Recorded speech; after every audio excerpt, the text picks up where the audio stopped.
This video with accompanying PowerPoint slides is for my business communication students at Faulkner University, and this slideshow covers Chapter 3, Communicating Across Cultures. This is from the Guffey text and ties in with the notes that I've provided for you. First of all, let's note that there is an increasing importance of intercultural or cross-cultural communication due to these three basic factors: globalization of markets, technological advancements that have allowed much better communication around the world across time and across distances, and also a cross-cultural or multicultural or intercultural workforce. Since we bring up the term globalization, I thought it would be helpful to have a definition, and this is a pretty good one, I think: the international connection of economies and cultures that results in a business and competitive situation in which organizations have no national boundaries. You know, when I started some years ago to work on this particular set of material for the first time, it had been a while since I had taught business communication, and a particular event occurred at the time. This was, probably 10 years ago or so. My son Ryan, in the Army uniform here, was stationed at Fort Benning. He had joined the Army in December of 2004, started basic training, and finished up his advanced infantry and airborne training and ranger indoctrination. In early to mid 2005, he was based at Fort Benning and a member there of the 3rd Ranger Battalion. He saw combat in Iraq and Afghanistan. My son Zach at the time was about to go to, I guess by that time he was actually in China. After he graduated from university with a management degree, he went to China to teach English for a year or so, ended up staying there for several more years, and then married a Chinese woman. They came back to the States and they're married. Now he's an Air Force officer in Okinawa. And then the lady at the right represents some of our friends, one of many friends we have in Uganda. For a number of years, my wife and I traveled to Uganda doing some business and economic development work and some ministry there, primarily with Christians in some of the villages around Jinja in southeast Uganda. And I suppose it really struck me, there was one particular day when we were talking to our son who was overseas in Iraq or Afghanistan, and on that same day we were talking to our son who was in China, and I was communicating by email with some of our friends in Uganda. And it just really struck me how small the world has become in a figurative sense, because of technology has allowed us to connect in so efficiently and to travel more efficiently in better ways than ever before. Culture represents the complex system of values, traits, morals, and customs shared by a society. A lot of what we talk about here, of course, is understanding culture. To be successful in social interaction as well as business enterprise, when dealing with people of other cultures, you have to realize, first of all, what culture is. And there are a number of characteristics we're going to look at. Society, gender, race, age, religion, all of these represent, or let's say they raise their heads with respect to culture. These are factors that control our reactions and our behavior. And many of them are, let's say, things that are well ingrained with us, that we were born or we grew up with, rather, and were learned. But all of these are different facets, I suppose, of our society that is influenced by culture itself. There are a number of characteristics of culture. First of all, culture is learned. It's not something that we are, this genetic. I find it kind of interesting. I've got children, my grandchildren, some of who've grown up now in Okinawa, and we were there just in Japan just a few weeks ago, and went to a fish market, and I was fascinated to see my youngest grandson, my grandson there. He's not my youngest grandson, but he's the youngest of those two grandchildren, who enjoys eating fish eggs, caviar, and so he was eating salmon eggs. To me, they're fishy, they're wet, they're salty, and nothing really appeals to me about that. My grandkids, 4 of them growing up in Franklin, Tennessee, I think would probably really be turned off by the sight of that, much more turned off by the taste of that. So it's interesting to see how these sets of grandkids have grown up in different environments, different foods, different all kinds of different habits, and it'll be interesting to see, as they grow, how their culture, how they reflect that culture in their future lives. Culture is the basis of self-identity and community. We identify with our culture. I've been able to travel. I've been blessed to travel around the world quite a bit, and I can tell you that for the most part, the Ugandans that we know identify much less as Ugandans as they do as Busoga. That is, people from a particular tribal group within Uganda. And also some of my travels in Italy, my experience there was that if you're a Florentine, you grew up in Florence, you identify more as a Florentine than you do as an Italian, for instance. And of course, you identify more as an Italian than you do as a European.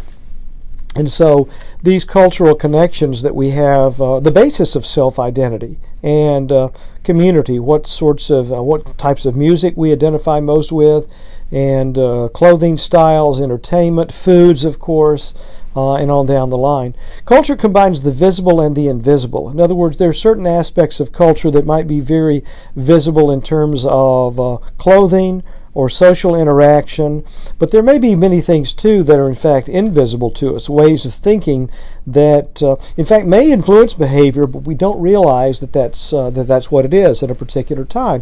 I remember seeing a Ugandan man some years ago, and he took the cap off of a Coke bottle and he poured a little bit of it on the ground.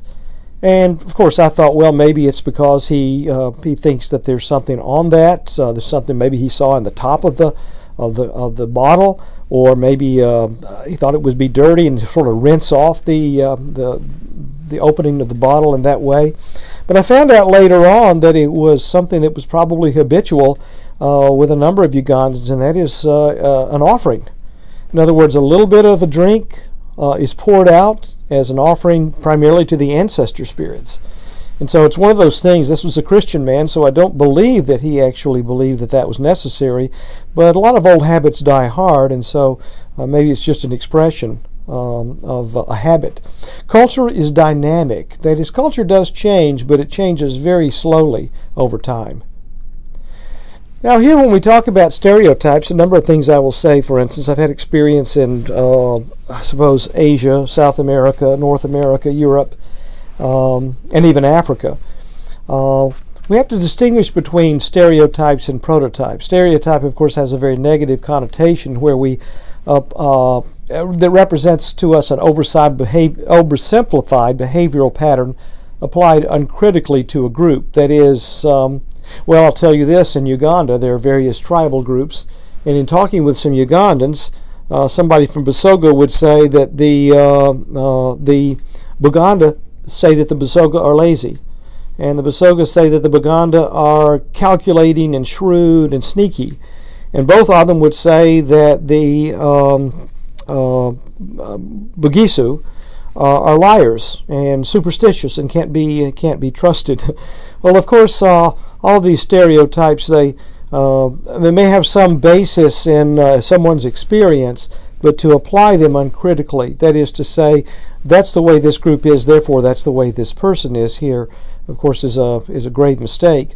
A prototype represents mental representations based on general characteristics that are not fixed or rigid, but rather are open to new definitions. We ought to be able to speak about, say, the difference in the way Americans tend to act and to think versus Italians versus Ugandans and so on, and to realize that there are some cultural differences, and to ignore those, or to simply say that, oh no, everybody's the same, everybody thinks the same, likes the same things, has the same values as, well, let's say it's not based in anyone's in serious experience or examination. We're looking now at selected dimensions of culture.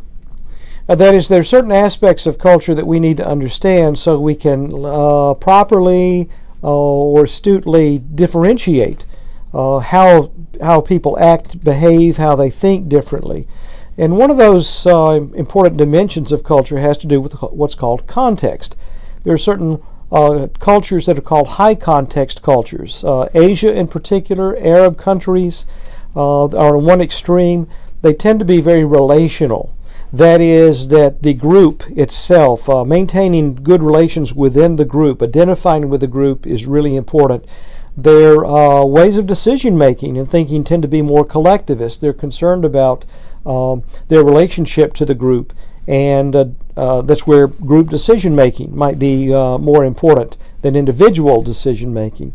They're more intuitive in the sense that there are a number of ways of thinking and behaviors that are understood but not necessarily clearly articulated.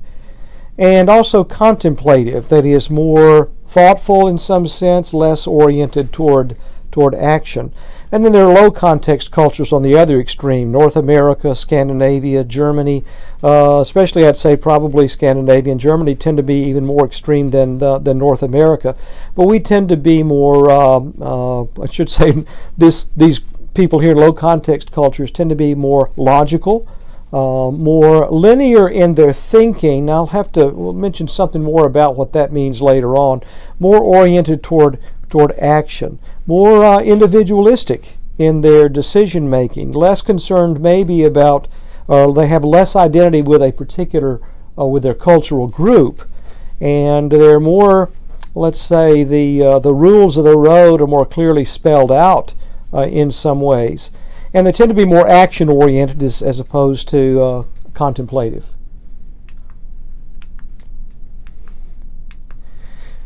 High-context cultures prefer group values, duties, and decisions. So the obligation to fit into the group, for instance, group decision-making and how the group will respond to your particular, anything you do, how your actions will reflect on the group. Your country, for instance, your town, your city, your tribe. Those are very, very important. And so you might find in high context cultures that consensus or group decisions are made as opposed to individual decisions. Low context cultures, on the other hand, tend to prefer or to respect even individual initiative, self-assertion, and personal achievement.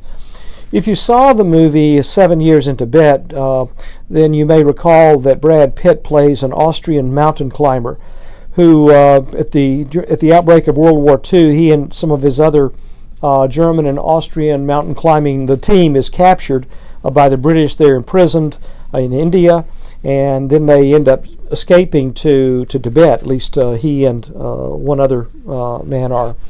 And at some point, he's showing a Tibetan his achievements. He's has come up with a newspaper article. Maybe he carried it through prison camp with him. A newspaper article showing that he has climbed a particular mountain in Switzerland or Austria or something, and he's made a name for himself.